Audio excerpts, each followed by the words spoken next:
What is time? Was it St. Augustine who said, I can tell you what time is if you don't ask, but once you ask me, I can't answer? Mathematically, time in both classical physics and quantum physics is a parameter. Things exist at all times, and I can ask what the value of any quantity, observable, whatever is, at any given time. Slight complexity due to space-time and relativity, but it doesn't change the fundamental issue there. Time, of course, is different from space for us in that we inexorably travel in one direction in time, and we don't know why. We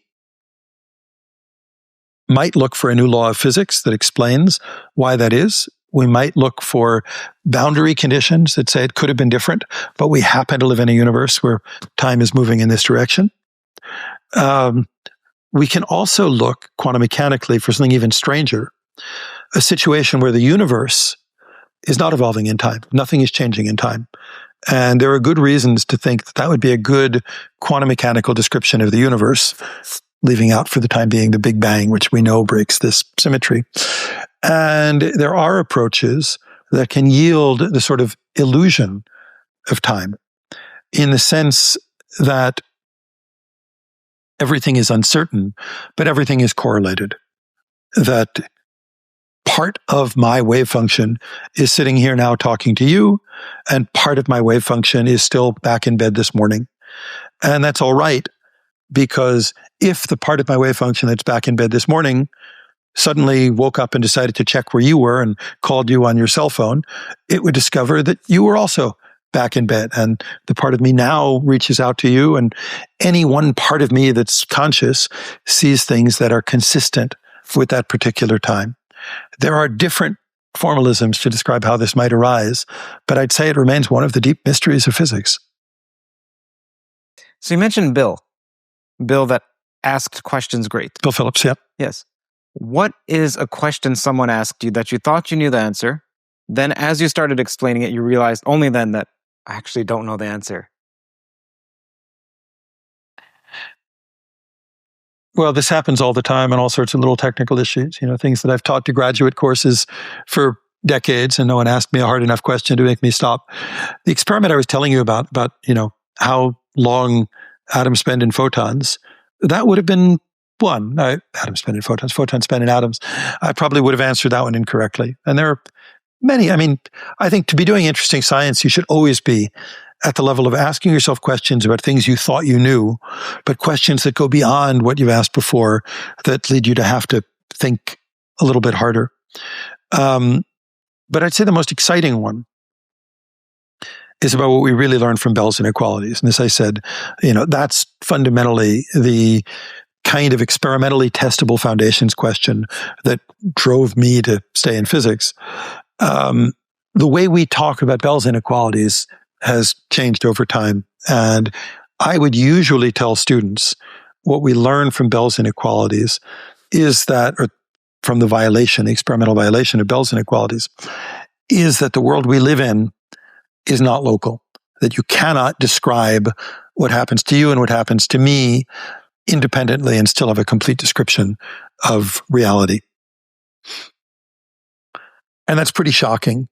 And as I say, it seems to be experimentally borne out. I was reminded recently that a lot of brilliant people disagree with this. And Gilles Brassard, who was the recent winner of the Turing Medal, along with Charlie Bennett, was recently giving us a talk in which he explained that he thinks the rest of us are all wrong, and that in fact he can prove that the world is local. And while Bell's inequalities have been violated, they do not disprove what he would describe as Einstein's notion of locality. They only disprove this much more stringent notion of locality that Bell introduced.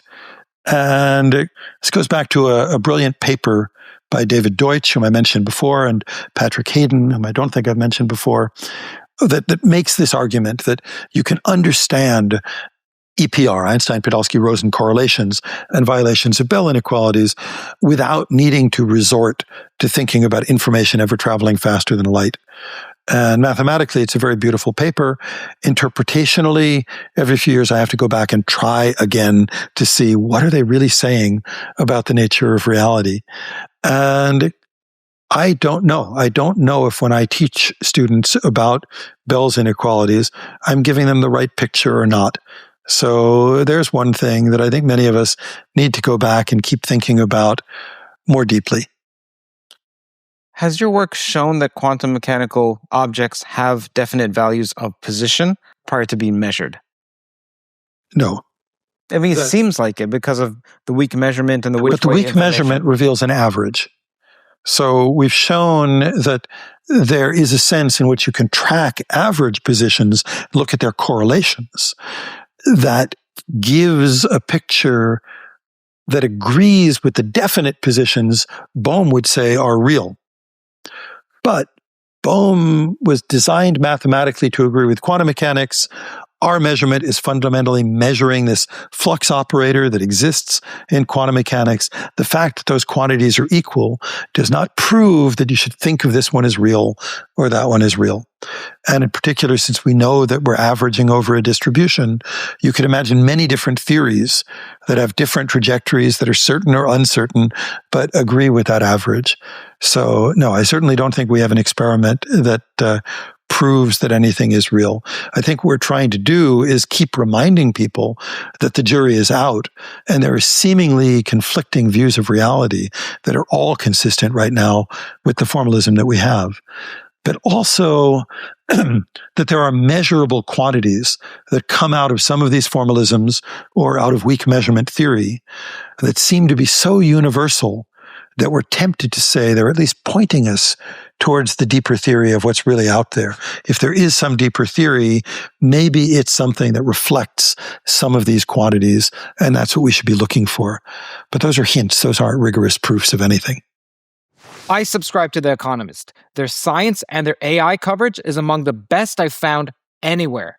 And I say that as someone who reads plenty of it. I'll give you some examples.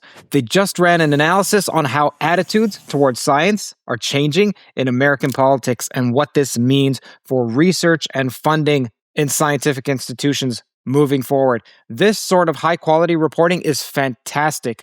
They even covered how dark energy may be weakening over time. Now, if that holds up, it completely changes our understanding of the universe's fate. If you watch this channel, those are exactly the kinds of questions that we explore every week. I subscribe to The Economist because their science and their AI reporting regularly surprises me with how deep it goes. And they're also, of course, known for global affairs, both political and economic reporting. They are top tier, and interestingly and flatteringly, TOE is one of the only podcasts that The Economist partners with. So as a listener, you get an exclusive 35% off. That's not a deal that they have just anywhere. Head to economist.com/TOE to subscribe. That's economist.com/TOE for 35% off.